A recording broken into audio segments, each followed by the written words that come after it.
على رسوله الكريم أما بعد فأعوذ بالله من الشيطان الرجيم بسم الله الرحمن الرحيم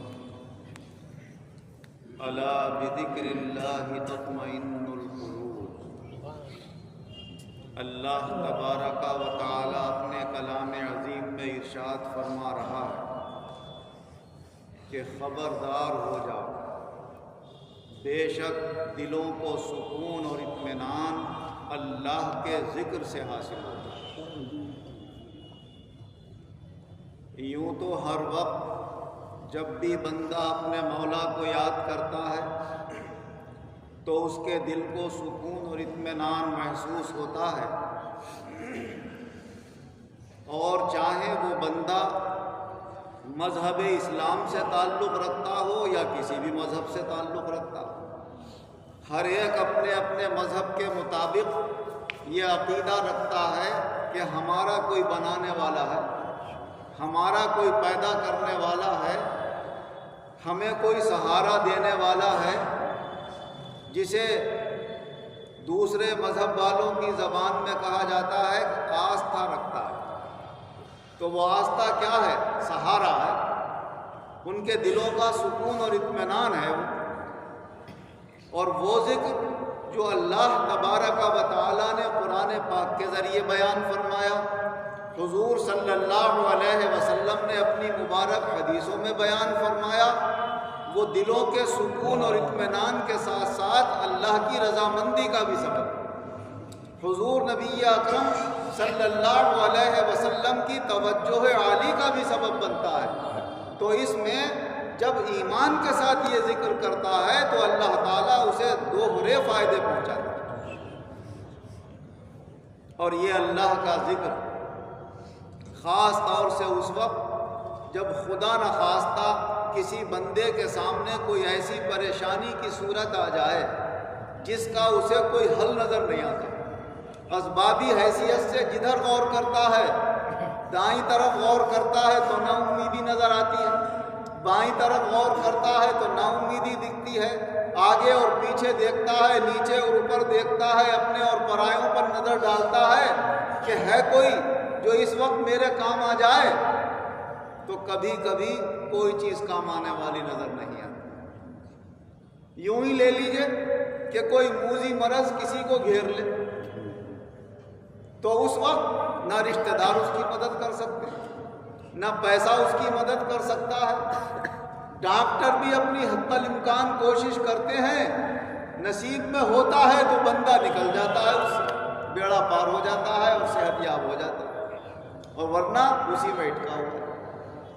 اب جتنی بھی اس کی زندگی ہے یا جب تک وہ پریشانی کی صورت ہے اور غور و فکر سے اسے کوئی حل نظر نہیں آتا، اگر وہ اپنے مولا کو یاد کرنے لگے تو کم سے کم اس کے دل کو سکون اور اطمینان مل جاتا ہے۔ اور ہر وقت اگر بیماری پہ غور کرتا رہے گا، اس کے اسباب نظر نہیں آ رہے ہیں، انہی کے بارے میں سوچتا رہے گا، تو سوچتے سوچتے لوگ کہتے ہیں ڈپریشن کا شکار ہو۔ اور یہ ڈپریشن ایک ایسی بھیانک بیماری ہے کہ جس سے نہ لیٹے چین ملتا ہے، نہ بیٹھے چین ملتا ہے، نہ اٹھے چین ملتا ہے، نہ چلتے پھرتے چین ملتا ہے، ہر وقت دماغ فکر میں رہتا ہے، پریشانی محسوس کرتا رہتا ہے۔ اور سب سے بڑی پریشانی جو ہے آدمی کی، وہ سوچ کی پریشانی، اس کے ذہنی خیالات کی اسے پریشانی ہے، اور نہ سوچے تو کوئی پریشانی نہیں۔ اگر مولا اپنا کرم فرما دے ہمارے اور آپ کے اوپر اور اپنے ذات و صفات پر کامل یقین و ایمان قائم فرما، خاص طور سے تقدیر پر مکمل ایمان ہو جائے، اور بندہ یہ سوچے میرے مولا نے جو فیصلہ کیا ہے بس وہی مجھے پسند ہے، میں اس میں راضی ہوں، تو نہ پھر کوئی پریشانی ہے، نہ کوئی الجھن ہے، نہ کوئی مصیبت۔ مگر ایسے بندے بہت کم ہوتے ہیں، خصوصی اپنے بندوں پر اور مولا کا کرم ہوتا ہے تو وہ ان کی وہ شان ہوتی ہے کہ ہر حال میں راضی اور خوش رہتے ہیں۔ جیسے کہ ایک بزرگ تھے، ان کے اللہ کی طرف سے کوئی امتحان تھا، جسم پر زخم ہو گئے، مکھیاں ان کے جسم سے جب چوستی تھی ان کے زخم سے، جو بھی اپنا پیٹ بھرنے کے لیے خون یا جو بھی مادہ نکلتا تھا ان زخموں میں سے تو اڑاتے نہیں تھے، چوس لو تمہارے لیے بھی حصہ رکھا ہے، چوس لو اسے۔ اور وہ چوستے چوستے جب پیٹ بھر جاتا تھا تو وہ وہیں پر بیٹھی رہ جاتی۔ ایک مرتبہ کسی کو رحم آیا اور اس نے آ کر ہاتھ جھلنے لگا، مکھیاں اڑانے لگا ان کو، ارے بھائی یہ کیا کر رہا ہو، اڑاؤ۔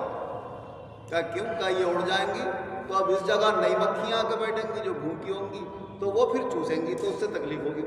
اب ان کا پیٹ بھر گیا، بس یہ بیٹھی ہوئی ہے اوپر سے، تکلیف کوئی نہیں۔ تو وہ اسی میں راضی ہے کہ اب یہ کوئی تکلیف نہیں پہنچا رہی ہے تو وہ اسی سے مطمئن۔ نہ جانے کیا کیا احوال والے اللہ کے ولی گزرے ہیں، کیسے کیسے اس میں۔ بہرحال ہر حال میں اللہ کا ذکر دلوں کو سکون اور اطمینان دینے والا ہے، خاص طور سے بندہ گھبرائے نہیں، پریشان نہیں ہو، اپنے مولا کی رضا میں راضی رہے۔ جو ہوگا دیکھا جائے۔ اللہ جب مدد فرماتا ہے جب ہی یہ تصورات پیدا ہوتے ہیں، اور ورنہ شیطان وسوسے ڈالتا رہتا ہے، ذہن میں گھما گھما کے ڈھونڈ ڈھونڈ کے خیال لا کر دماغ میں ڈالتا ہے، اب یہ سوچ، اب یہ سوچ، اب یہ سوچ، اور آدمی سوچتے سوچتے پریشان ہوتا ہے۔ اسی لیے نماز تو اللہ نے بنائی اپنے ذکر کے لیے، مگر فرمایا نماز پڑھ کے بھی یہ مت سمجھو کہ خدا کے ذکر سے اب غافل ہونا ہے، بلکہ نماز پڑھ کے بھی کچھ نہ کچھ ذکر کرتے رہا۔ جیسا کہ حضرت مغیرہ بن شعبہ رضی اللہ عنہ روایت فرماتے ہیں کہ حضور صلی اللہ علیہ وسلم جب نماز کا سلام پھیرتے تھے تو آپ پڑھتے تھے لا الہ الا اللہ وحدہ لا شریک لہ لہ الملک و لہ الحمد یحیی و یمیت بیدہ الخیر وہو علی کل شیء قدیر۔ اور ساتھ ساتھ یہ دعا پڑھتے تھے اللہم لا مانع لما اعطیت ولا معطی لما منعت ولا ينفع ذا الجد منک الجد۔ اللہ کے ذکر کے ساتھ ساتھ یہ دعا بھی مانگتے ہیں، اے اللہ جو تو دینا چاہے اسے کوئی روک نہیں سکتا، اور جو تو روکنا چاہے وہ دیکھ نہیں سکتا۔ اور فرمایا کسی کو کوئی بھی چیز تیرے حکم کے بغیر اور تیری عنایت کے بغیر فائدہ نہیں پہنچا سکتا۔ نہ علم فائدہ پہنچا سکتا ہے، نہ طاقت فائدہ پہنچا سکتی ہے، نہ مال فائدہ پہنچا سکتا ہے۔ ہر چیز فائدہ مند جب ہوتی ہے جب مولا تیرا حکم ہوتا ہے۔ ہم دوا کھاتے ہیں علاج کے لیے، یہ بھی مولا کے حکم کا انتظار کرتی ہے۔ اگر اس کا حکم ہو تو میں فائدہ پہنچاؤں، نہ حکم ہو تو جا کر مٹی ہو جاؤں۔ اور کبھی کبھی بجائے مٹی ہونے کے الٹا نقصان بھی ہوتا ہے۔ کیا ہو گیا صاحب؟ ریئیکشن ہو گیا۔ اچانک ایک صاحب کی بیٹی نے، ڈاکٹر تھی وہ بھی، انجیکشن لگا دیا، فون آیا کہ صاحب دعا کرنا ایسے ایسے، وہ ریئیکشن ہو گیا۔ کئی دن اسپتال میں رہی ان کی، الٹیاں آتی رہیں انہیں، عجیب کیفیت سے گزری، بڑی مشکل سے جا کے کنٹرول ہوا۔ تو کیا ہے؟ وہی دوا ہے، فائدے کے لیے دی جا رہی ہے اور فائدے کے بجائے الٹا نقصان ظاہر ہو رہا ہے۔ تو یہ معلوم ہو گیا کہ اللہ تبارک و تعالیٰ ان چیزوں کے یہ صورتیں پیش کر کے اپنے بندوں کو خبردار کرتا ہے کہ تم ان پر ایسا بھروسہ مت کر لو کہ یہی نفع بخش ہے اور یہی نقصان دہ ہے۔ یہ تو صرف ذرائع اور اسباب ہیں، اور اسباب جب ہی کام کرتے ہیں جب اللہ تعالیٰ کا حکم ہوتا ہے۔ جب تک اللہ کا حکم نہیں ہوتا کوئی سبب بھی کام نہیں آتا۔ اور نماز کے بعد تو فرضوں کے بعد خاص طور سے کچھ نہ کچھ ذکر کر لینا ہی چاہیے۔ ہمارے سلسلے میں طریقہ ہے ذکر کا کہ نماز کا سلام پھیریں تو 3 بار پڑھیں لا الہ الا اللہ، لا الہ الا اللہ، لا الہ الا اللہ محمد الرسول اللہ۔ پھر 3 بار پڑھیں استغفر اللہ، استغفر اللہ، استغفر اللہ ربی من کل ذنب واتوب الیہ۔ اور حضور صلی اللہ علیہ وسلم ارشاد فرماتے ہیں کہ اگر کوئی پڑھ سکے تو بہتر یہ ہے کہ نماز کے بعد آیت الکرسی بھی پڑھ لیا کرے۔ آیت الکرسی اس کے لیے جنت میں جانے کا ذریعہ بنے۔ سبحان اللہ۔ اور حضور صلی اللہ علیہ وسلم کے ایک صحابی ہیں، وہ روایت فرماتے ہیں حضرت بن ازرق رضی اللہ عنہ کہ ایک مرتبہ ہمارے امام صاحب نے ہمیں نماز پڑھا۔ کہا امام صاحب کی کنیت تھی ابو رمسا۔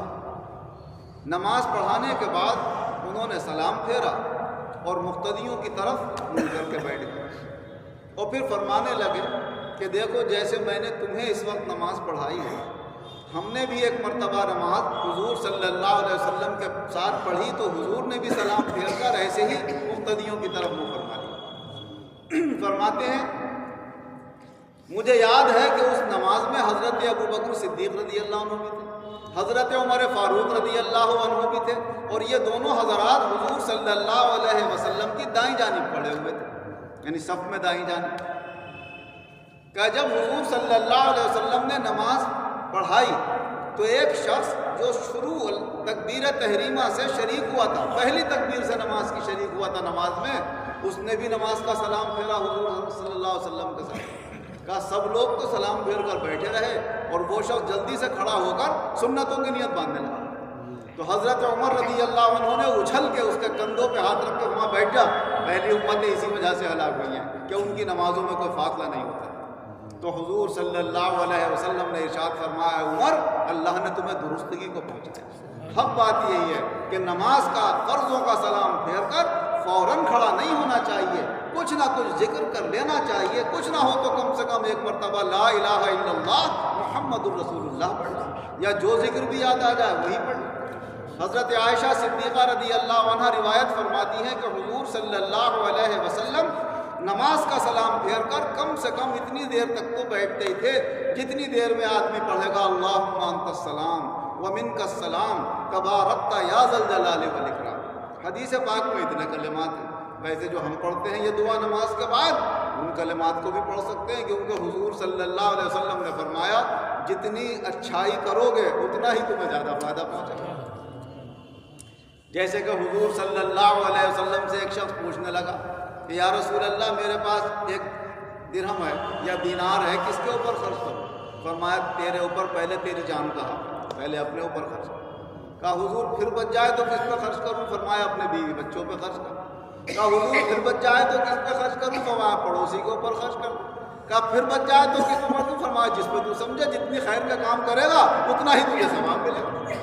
تو خیر کی باتوں میں یہ پابندی لگانا کہ صاحب یوں ثابت نہیں ہے اور یوں ثابت نہیں ہے، حضور کی اس حدیث سے ثابت ہے کہ جتنے خیر کا کام تم کرو گے تمہیں اللہ نے اتنا تو شعور دیا ہے، اتنی تو عقل دی ہے کہ جانتے ہو صحیح کیا ہے غلط کیا۔ حضور صلی اللہ علیہ وسلم کے ایک صحابی خدمت عالی میں حاضر ہوئے تو حضور صلی اللہ علیہ وسلم نے فرمایا اس لیے آئے ہو مجھ سے یہ پوچھو گے کہ صحیح کیا ہے غلط کیا ہے، نیکی کیا ہے اور گناہ کیا ہے؟ کہا یا رسول اللہ اس لیے حاضر ہوں۔ تو حضور صلی اللہ علیہ وسلم نے ان کے سینے پہ ہاتھ مارا، فرمایا اپنے دل سے پوچھ لے، مومن کا تو دل بتا دیتا ہے صحیح کیا ہے اور غلط کیا ہے۔ تو جب دل مومن کا یہ بتا رہا ہے کہ میں یہ کام کر رہا ہوں صحیح ہے، یہ کام غلط ہے، تو غلط سے اپنے آپ کو بچائے اور صحیح کام کو کر لے۔